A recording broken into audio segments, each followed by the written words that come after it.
And now, your main event. Introducing the hosts of Wrestling with Freddie, Jeff Dye, and Freddie Prinze Jr. Aloha, ladies and gentlemen. This episode, at least for half of our team, is coming from Hawaii. That's right. We're bringing the show to you, at least half of it, from a beautiful island in Hawaii. I won't tell you which one, but all that you guys need to know is I'm here and Jeff's stuck in smoggy LA. How are you, Mr. Jeff Dye? So unfair to me and all the listeners. That's right. That you got to say, hey, aloha, like we get to be in paradise, and we're not. We're not there. Yeah, man. You know, me, Von Erich, and The Rock, you know, just hanging in Hawaii. We had dinner last night. No, we didn't. But that would have been a great dinner. That would have been a great dinner. Is wrestling big in Hawaii? Oh, my God, dude. Do you know how many Samoans and Polynesian people live out here? And it's like all a viable... Yeah, a ton. But I just was wondering, if it's like pop, like people watch it every week and it's the same vibe, same wrestling group. I've been watching wrestling out here. It doesn't come out till after all the results are out. So it'll actually come out at 5 p.m. here, which is so much earlier that I already kind of know everything that's happened, but it's still fun to watch. But they definitely have tons of wrestling fans out here. 2 fans of our podcast. I already got shouted out here at the hotel by a couple different guys who are like, hey, I love your podcast, man. Lots of aloha love. I love it out here. It's the best. And I love our podcast so much, Jeff, that I didn't even take a week off. This was a big week. I'm going to drop a little secret on the podcast this week, but we're not at that part of the show yet. So our budget's low, and I couldn't send you to all these shows like we did SummerSlam. SummerSlam was good enough for me. I was happy. This is the beginning of the Triple H era. It was Monday Night Raw, which I think very soon will be a 2-hour, not a 3-hour show, based off a lot of things Kevin Nash has said and on some things that Triple H said on Stone Cold's podcast as well. He's probably said it elsewhere. The show opened, and we got big-time babyface Bex. And she came to the ring in a friggin' shoulder sling. I actually had to wear one of those for when I separated my shoulder. They're not fun, but she separated her shoulder in the match at the SummerSlam, as the great Bret Hart would say, and wrestled another 20 minutes after that. By the way, 2 women getting hurt this week. Jamie Hayter broke her nose and said, yeah, I'll wrestle another 10 minutes with a broken nose. No big deal. But Becky Lynch came out there, cut a pretty solid baby, kind of a badass babyface promo, or was it just tough, like a tough chick babyface promo? Got a lot of love, right? Yeah. I still think when she comes back, she's going to come back as a heel and be a total jerk to everybody. But Bianca came out, said she's the man, said everything she did proved it, and these women showed each other a lot of respect. How did you like it? I liked it. I think that Becky, I don't know what she could do to lose her goodwill. It's insane. I've never seen, well, I guess I have seen it in wrestling, but never in the women's wrestling. She'd have to start punting babies or something. Right. And they would still be like, yo, those babies asked for it. That's what those babies get. Long live Becky. Dumb little babies. I think it's great. She's awesome. I like that they came and kind of put her over. It was a perfect way to write her out because I'm sure we're not going to see her for a bit now, right? Well, yeah, she got attacked by the new wrestling stable that Vince reportedly rejected, which is Bayley, Io Sky now, no longer Io Shirai, and Dakota Kai. And their names still rhyme, and they haven't changed it 3 times yet. So the Triple H era has begun. Someone's name stayed the same 2 weeks in a row. All night, the women had commercial breaks in their matches. All night, the women were getting, what was that, 15 minutes minimum on their matches? This was really cool to see. This was something that a lot of people were trying to get done when I worked there back in the day, Steph and Hunter included. And there was never any chance of that happening, period. I mean, they would just pull women's matches off the pay-per-view straight up. I said this a while ago in season 1. I like where wrestling's going. I know these changes are going to be small. I know Vince is still the main shareholder, But Hunter did his thing. Hunter did his thing, and women's wrestling was really cool on Monday night and on AEW too. I hate women's wrestling, so I was a little disappointed. I'm just kidding. No, I love it. I was saying that earlier to our producer, our main man.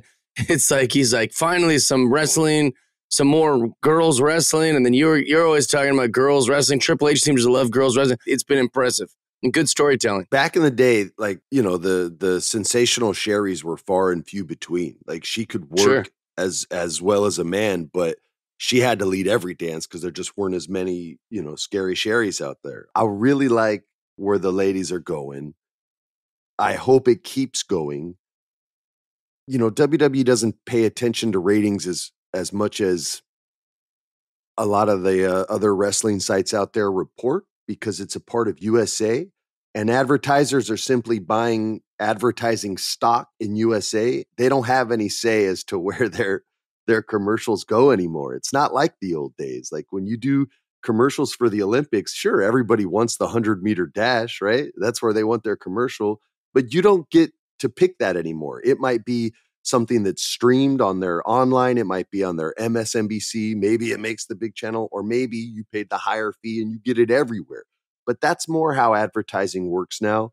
And that's much more of the reason why the Nielsen rating system isn't as respected as it was in the 80s and 90s. That's just some like cool inside stuff for you dorks out there. We can talk Miz, AJ, and Mustafa if you want. I thought Miz did a pretty cool thing with the pulling the boot up on the rope, and AJ looking like, yo, man, are you kidding me right now? Like, I love AJ Styles. Mustafa Ali, it's good to see him back. I've always liked that guy a lot. All his Mortal Kombat stuff. I like all the stuff, all the choices he makes. I'm a big Mustafa Ali guy. Okay, well, let's jump into that then, because I was going to skim right by it. But this was a dude that like asked for his release. This was a dude that asked for his release, I'm guessing because he had no story whatsoever, and it didn't seem like he was getting to wrestle. And if the dude's dream is to be a professional wrestler, then that sucks. I don't know if Triple H believes in him. I don't know if they're just trying to get him some work and then maybe he still wants out. But you like Mustafa. You like all the Mortal Kombat. See, I was a Street Fighter guy. I didn't mess with the Mortal Kombat.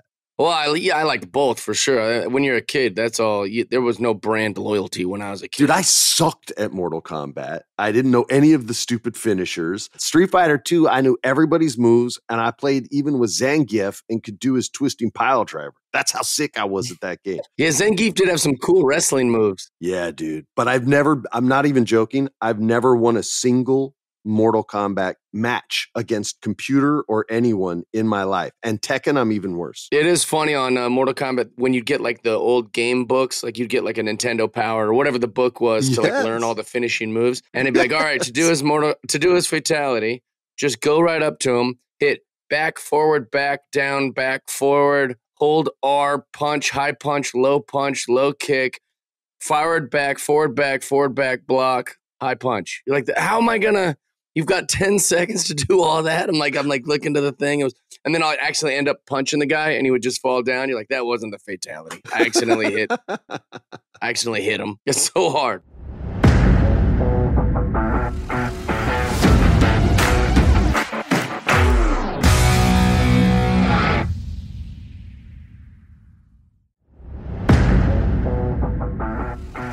Listen, Mustafa loses this match. Yep. But he did lose in kind of a fabulous way. Like, the finish to that was actually really cool. But it's AJ Styles. Don't let him. He should lose. It's AJ. AJ's big. Dude, AJ's the man. And that's going to lead us to a number one contenders match between him and a group of wrestlers that we'll get to in a minute. But a guy that I really love, and I know you love too, is Montez Ford. I thought based off the way he behaved at SummerSlam, and I think if Vince had his way, that Monday Night Raw, he would have turned that quickly. And I feel like they've slowed that down a little, but not a ton. Him and Dawkins were going to Rochambeau, or I call it Rochambeau, but it's rock, paper, scissors. Anyone else out there that says Rochambeau, show us some love on social media. But anyway, they rock, paper, scissored. And before there was even a result, Ford just bounces out and takes off to go get his match and his time to shine on the spotlight. Seth Rollins has been losing a lot lately. He has been putting men over in the most special and wonderful way, but he's been losing a lot. He got a little moment at SummerSlam, which was nice, where he got a little beat down on Riddle. He needs to go on a bit of a run, right? And he gets this match with the hot Montez Ford. Any match Montez Ford does is going to have a frog splash, whether he hits it or whether it's a fail. It's a beautiful thing to watch. It's a very dangerous thing to watch. And this one was amazing. And Rollins wasn't having it.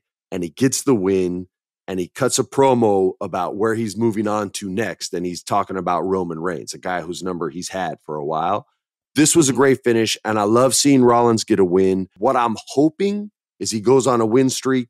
And then as that character gains confidence, he can kind of shed that snake skin and move into whatever kind of Seth Rollins he wants to be. I hope Montez Ford asked Logan Paul if he can use his finishing move. That's what I hope. You better shut your mouth, sir. He went to Logan and said, "Can I use your frog splash? Will you be offended?" That's what I hope. I hate you so much right now. I do want to briefly mention the next women's match, which was Alexa Bliss versus Asuka. Again, they got a commercial break. They got a ton of time. There was no finish. It was like old school. I don't want to say, what's your favorite? I tried to delete it from my mind. What's your favorite time period called? The Attitude Era. It was very Attitude Era where there's like multiple matches that didn't get a finish, right? And the crowd didn't care because they were seeing action and they were seeing people fight and there was still a story being told. I got a few questions for you. Hit me. So, one, what do you think makes WWE not able to put over or sell the Japanese wrestlers as well as they should? I mean, because Shinsuke Nakamura, everyone was like, when he gets here, he'll be the biggest thing. They're like, when Asuka arrives. And it's like, for whatever reason, it doesn't pop the way it should. So I have an honest answer, but I feel like when dirt sheets pull it from our podcast, it's going to come off like brutal and rough. So the funny answer was, oh, well, it's just super racist. But if I say that, then they're like, Freddie says WWE is super racist in giant black or white letters. Yeah, exactly. That's the headline. Yeah, so it's just a cultural ignorance, man. Vince always felt, and this is public, if English isn't their first language, the American fan is always going to look at them as a heel. And if they're a babyface, they're going to look at it that he wanted him to be like funny and goofy. Mm-hmm.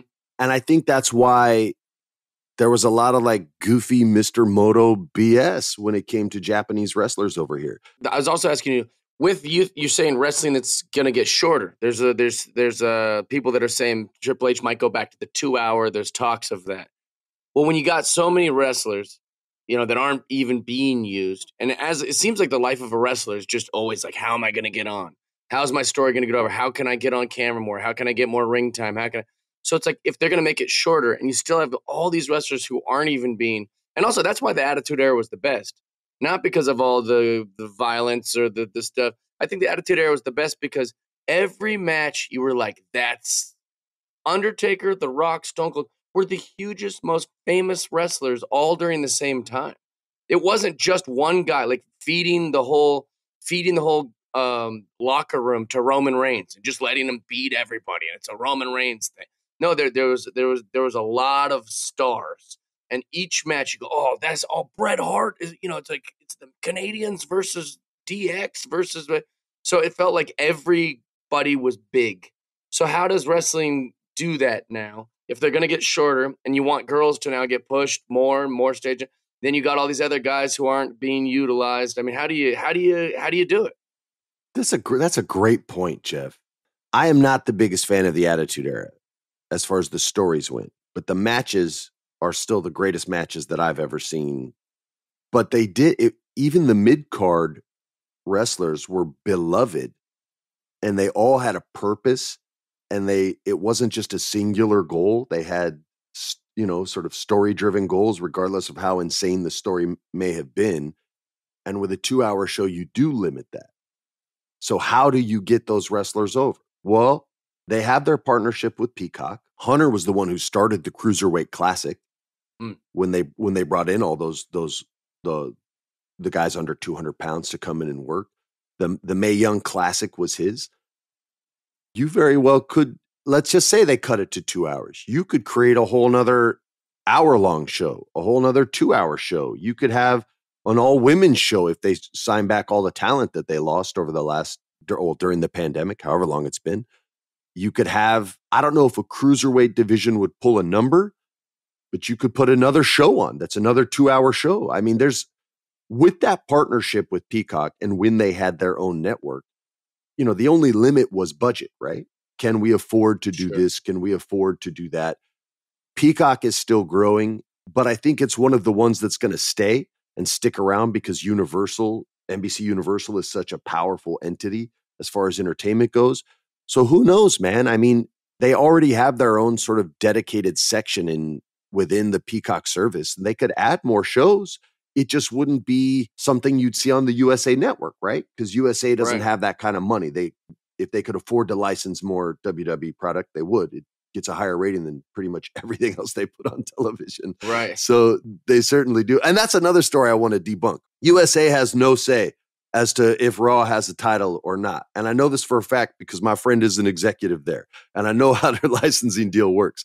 They could say, hey, could you please give us this? Could you please give us that? But Vince said no way more often than he said yes. And they had a partnership that lasted forever and is still ongoing. So there's a big difference when a company owns your show as to when a company is licensing your show. They can say, hey, please keep John Cena on Monday Night Raw.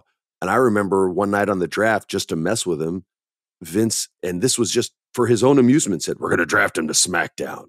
And then at the end of the show, we'll draft him back to Raw. That'll drive him crazy over there. And we're sitting in there like, yo, this guy's just playing with network executives. Like actors don't get to do that, right? I was so jealous. So it's not the powerhouse that people think it is. USA is very grateful for the partnership, and so is WWE. But USA needs Monday Night Raw. They need that show. They need Ms. and Mrs. because I love Psych. Raw was a more successful show for USA as far as money made than Psych. They're paying for every episode of Psych. They have a licensing deal with Monday Night Raw. So trust me, they take what they get. They're not, Mr. Could we have some more? Like they're grateful and they make suggestions, but it's not an equal partnership by any stretch. And shout out to the Saturday free kind of pay-per-view vibe that AEW, it was Battle of the Belts. It was just on a Saturday on TNT. You didn't have to pay money and you got to see a ton, all championship matches, Battle of the Belts. I'm still getting hip and educated to AEW, but this was such a nice, refreshing, like Saturday, just little special treat. Freddie, here you go, Freddie. Your kids don't want to hang out with you right now. They're having a blast in Hawaii. Sit here and watch this match. And I'm watching this. I'm like, this is so much fun. And I know it's not everybody's thing. I love Claudio. I got to get used to saying Claudio because Cesaro's been the name in my head for so long. But this dude is great. And I'm sure Triple H knows it. WWE completely fumbled the ball with this guy. Over and over and over. I didn't know he could talk on the mic, dude. I didn't know he could talk on the mic. I watched the promos that they did on social media where like on their AEW's Instagram page, which is still the best wrestling Instagram page there is. Like whoever it runs their social needs a raise. But he's just talking to camera about what this match means to him and what this title means to him. And I'm like, yo, this guy can talk. Like, why didn't he ever speak? Like they totally dropped the ball with this guy. And I don't think they dropped the ball that often when they let people go. But I love this match and I'm a huge Claudio fan. And I don't care if he's heel, face, or this hybrid version, but I freaking love this dude.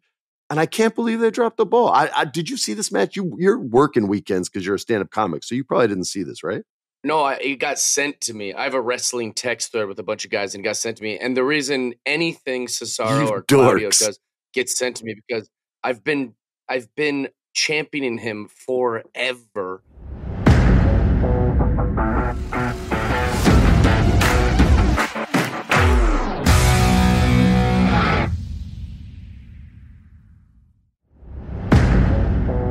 Let's stay with the AEW vibe for a second. I'm speaking of Battle of the Belts. We got a Thunder Rosa and a Jamie Hayter match. The first time I saw Jamie Hayter... Thunderstorm. Yeah, you like Thunderstorm, don't you? I just can't wait for Tony to turn heel and just screw her over completely. So the story for this match is Britt Baker. She lost the title to this Mexican superstar named Thunder Rosa. And then here comes your girl, Toni Storm, and she comes out to walk her to the ring. Now, she's going to have her back in this match. It's not a tag match. And then Jamie Hayter and Dr. Britt Baker come out, and they have a banger match, man. Like, it goes back and forth. Baker's involved a couple times, and then Toni stops her, so they get kind of their, it's not a tag match, but they get some fighting outside the ring and beat each other's asses a little bit. And then there's a moment in the match, and I believe what I heard was off a brain buster, her knee came down and hit Hayter in the nose. And then they still had 10 minutes left of a match. So Homegirl wrestled with a broken nose. We got Becky with the shoulder, Hayter with the nose. Shout out to both you girls. I love tough chicks. My wife was a tough chick on Buffy the Vampire Slayer and kicked a bunch of ass too. So there. This match was really cool. And here's why. Regardless of what you think of the style of wrestling or anything, all 4 people involved in this match had somewhere to go when it was over. And you can always do the easy thing, which is Britt goes right after Thunder Rosa again and beats Thunder Rosa, and you put the belt back on Britt because she can talk on the mic and she can wrestle. And then at the end of that match, when Toni helps Thunder up, you turn Toni on Thunder and she takes her out, and then you can take whatever babyface you want after Britt and let Britt hold the belt for a long time until you find someone else, worthy of holding it.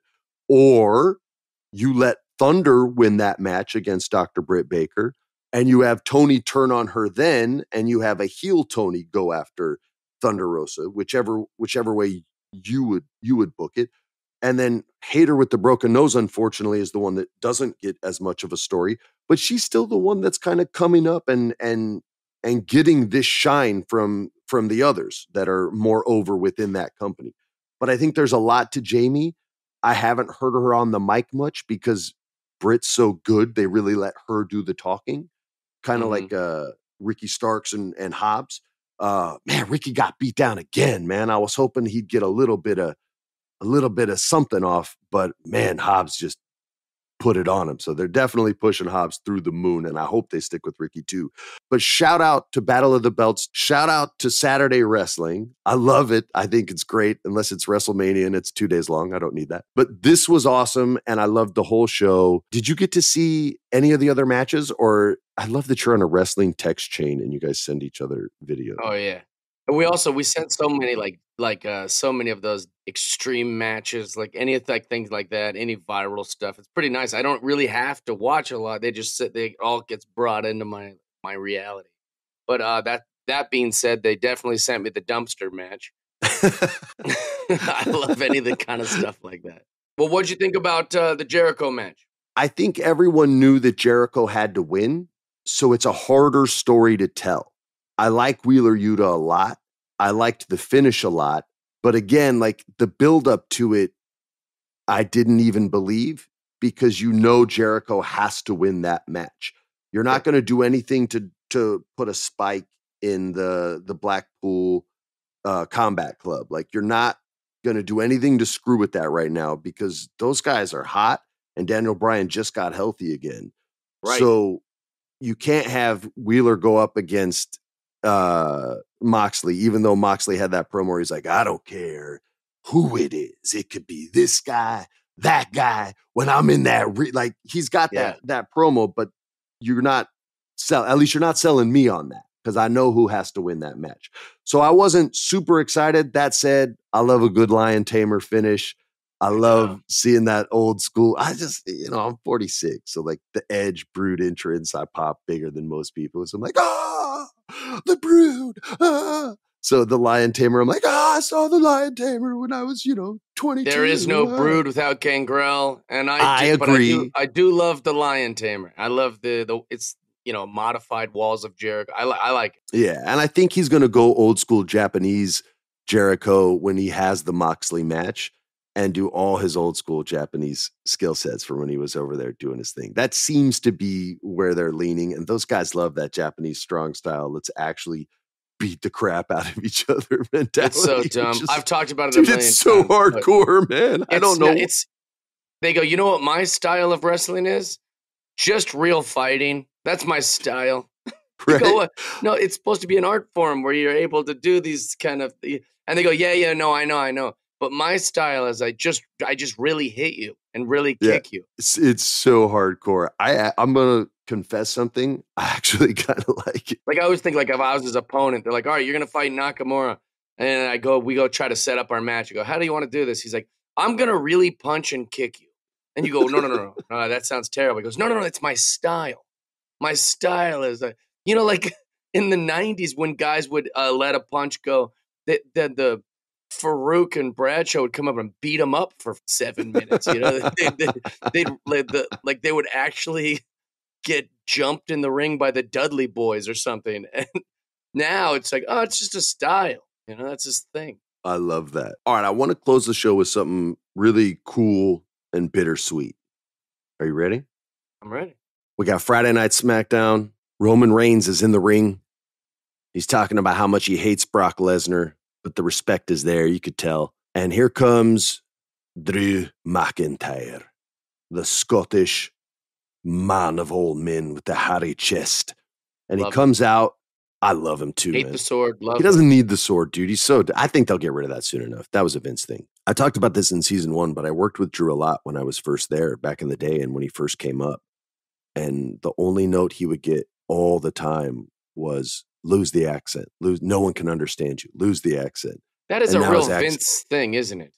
I wasn't going to say it was Vince, but that's who said it. So maybe I'm oversharing, but when I was with Becky, like, she's like, the whole reason I never got success earlier, or it's not that she didn't have success. Well, the whole reason she wasn't more pushed early is because Vince would be in Gorilla going, I can't understand what she's saying. Yep. What is she saying? It's like, everyone's like, dude, it's not that thick of an accent. Everyone else knows what she's saying. Like, everyone else understands her. And Vince is like, why isn't she speaking English? You're like, she's speaking English, dude. Like, everybody knows what she's saying. Drew comes out and lets Roman know that it's going down. They're going to the UK. He's taken everything. And out of nowhere comes Karrion Kross, formerly known as Killer Kross. He comes out and he levels him. And he's dressed the way he needs to be dressed, which is in his leathers, looking like a badass. Bordeaux puts Roman Reigns on the clock. She puts the hourglass down and flips it over, and the sand starts going through. And the crowd that remembers him from NXT is like, yeah. And the crowd that doesn't is like, yo, who is this badass guy? So I announced on the first season of this and with Ariel Helwani that I was starting a wrestling federation, which I still am, and I'm working hard at it.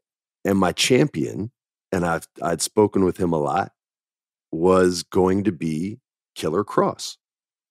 And he was my guy. I was building the whole thing around him. We had kind of worked on the story.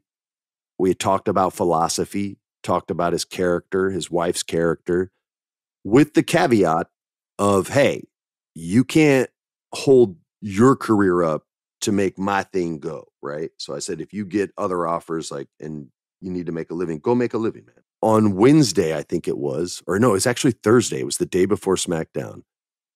I get a text that says, hey, man, I need some advice. Let's chat. And so I already know. And I almost wrote him the day before, hey, with Vince gone, you're going to get a call from Hunter. I literally wrote this text. And I said, he's going to offer you the moon. And if you say no, you're out of your mind. So don't trip. And then I deleted the whole text. And instead, I just sent him a picture from this storyboard guy that's doing part of the show for me so that I can, pitch it properly. I just sent him a picture of some of the storyboard stuff instead because I didn't want to like freak him out. So then the very next day I get this text from him. Can we talk? I need some advice. We start chatting and he says, I talked to Hunter. They made an offer and it's real. And I think I believe him when he's telling me what's going to happen. And you and I need to talk.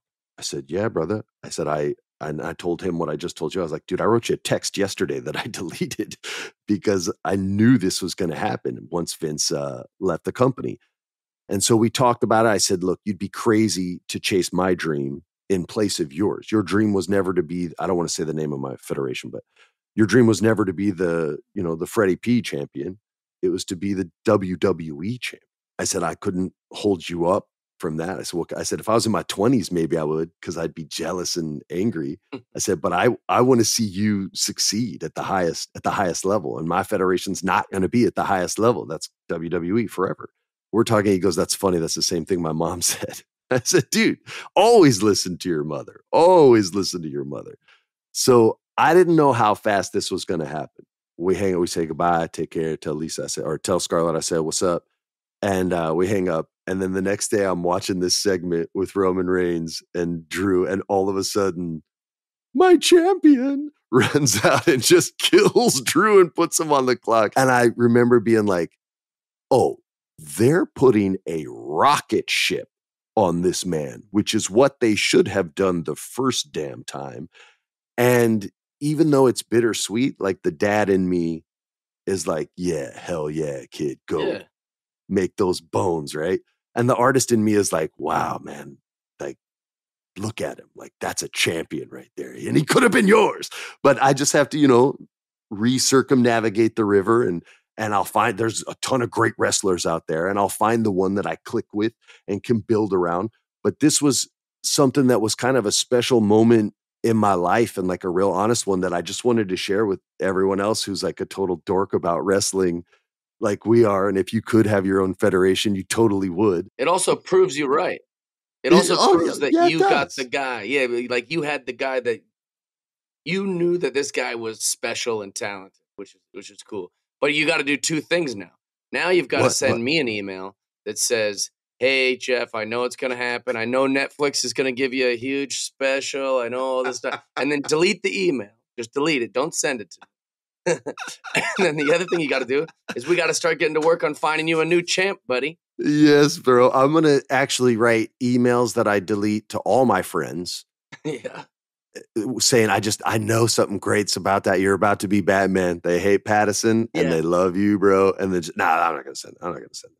Next day in the news, boom, Patterson out. He was hanging out with Ezra Miller. Honey, I'm sure that Buffy the Vampire Slayer is going to do $700 million in rebranding. Let me delete that. Let me delete that. Let me just delete that. No worries. So yeah, man, it was like back in the day, I would never share something like that ever. And for whatever reason, now that I'm just old and don't care anymore, I just thought it would be nice for people like, because everyone listening to us is a big dorky fan, just like you and me. So I just wanted to share that real moment. Here. They want inside scoop like that. They're here for it. Yeah, they want that's why they're that here. Sweet scoop. But yeah, I already have a couple other plans in mind. Put out some feelers and reached out to a couple cats that I'll tell you about off the air. And then I'm sure Hunter will re-sign them as well or sign them. So Jeff, it's about that time. I'm going to let you pick your best or worst moment of the wrestling week and share it with the people, and then I'll do the same. So it's time for that segment. Do we have a jingle for it or anything? Moment of the week. Moment of the week. This is perfect. I'm into this. I'm into it. In honor of me being the co-host / sidekick to the great Freddie Prinze, to stay on brand and to stay in my gimmick, I'm going to go the dumpster match. Everyone knows the dumpster match was the best. Everyone knows it. We're changing the name of the segment to the a-hole segment of the week, where you just think of whatever's going to aggravate me the most. Yeah. I say dumpster match is where we should move the future. Honorable mention is the women, because I felt like 8 different women all have an opportunity for awesome story. My favorite and least favorite moment of the week was that Karrion Kross reintroduction, man. I thought it was such an old school, almost WCW way to bring someone in without all the packages, without all the video segments, without all the gimmicks and pageantry. And it was much less sports entertainment, and it was much more professional wrestling. And I just thought it was so cool. It's like, it makes you say, yo, who is that? If you don't know. And then you have to be an active seeker of knowledge. You go online, you go on the dirt sheets, you find out who this dude is. And then you can kind of see this guy's indie work and just how good he is and how great of a valet Scarlett is with him. Like, the two of them together, beautiful and wonderful. And the fact that they separated them the first time was insane to me. But I loved it. I didn't hate it.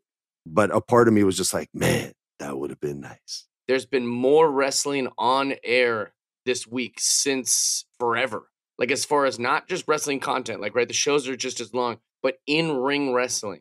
The matches were longer.